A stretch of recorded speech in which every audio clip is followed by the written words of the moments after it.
Vote माग्नु जाँदाखेरि के भन्नुभएको सुकुम्बासीको बस्तीलाई के भन्नुभएको थियो र के गर्नु हुँदैछ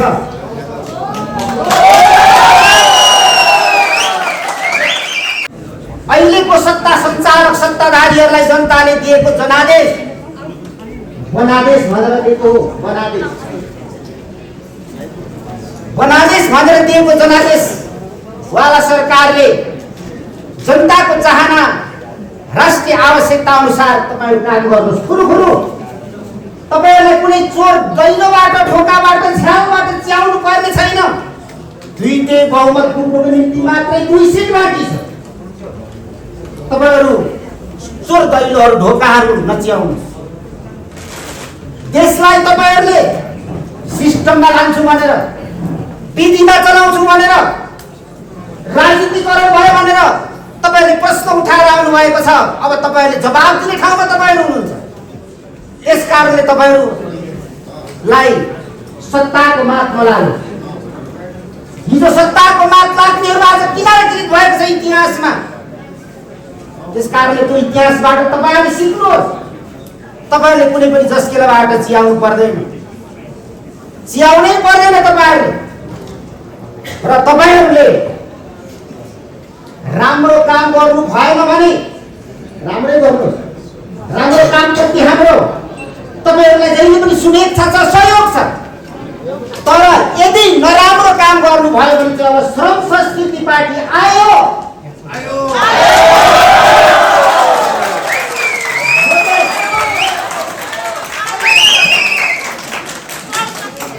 यो देश चुनावीको निम्ति अब श्रम संस्कृति पार्टी तयार भएको छ। हामी क्या थाप्न तयार छौँ।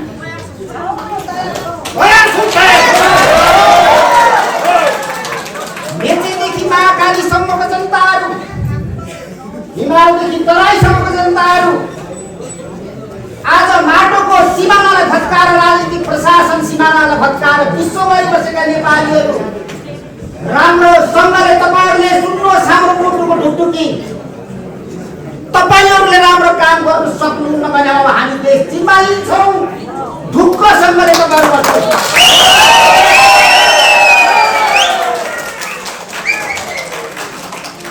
अब तपाईहरुले यो कुरालाई फेरि पनि भन्छु, हेक्का राख्नुहोस्। अब तपाई बोली र व्यवहारको कुरा गर्नु। अगाडिको पार्टीहरु ठुल्ठुला नेताहरु के भयो? उनीहरुको बोली र व्यवहार मिलेन। तपाईहरुको पनि सत्ताधारी भएपछि बोली र व्यवहार मिलिरहेको छैन। भोट माग्नु जाँदाखेरि के भन्नुभएको सुकुम्बासीको बस्तीलाई के भन्नुभएको थियो र के गर्नु हुँदैछ?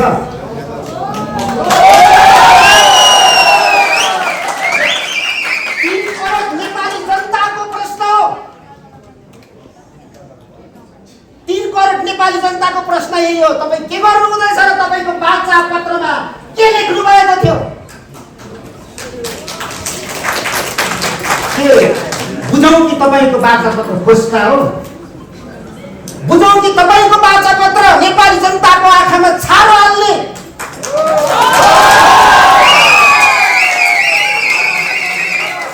तथाकथित तमसुक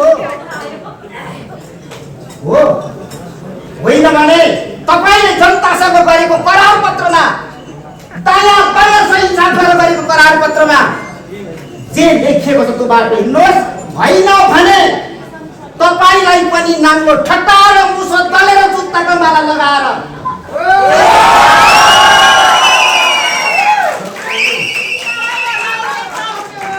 सिमाना कटाउने दिन नआओस्। जनताको मनमुटुको सिमाना तपाईले नागिसक्नुभयो। फेरि माटोको सिमाना तपाईले काट्नु नपरोस्। यो चेतावनी पनि यो एकता सभाबाट म गर्न चाहन्छु।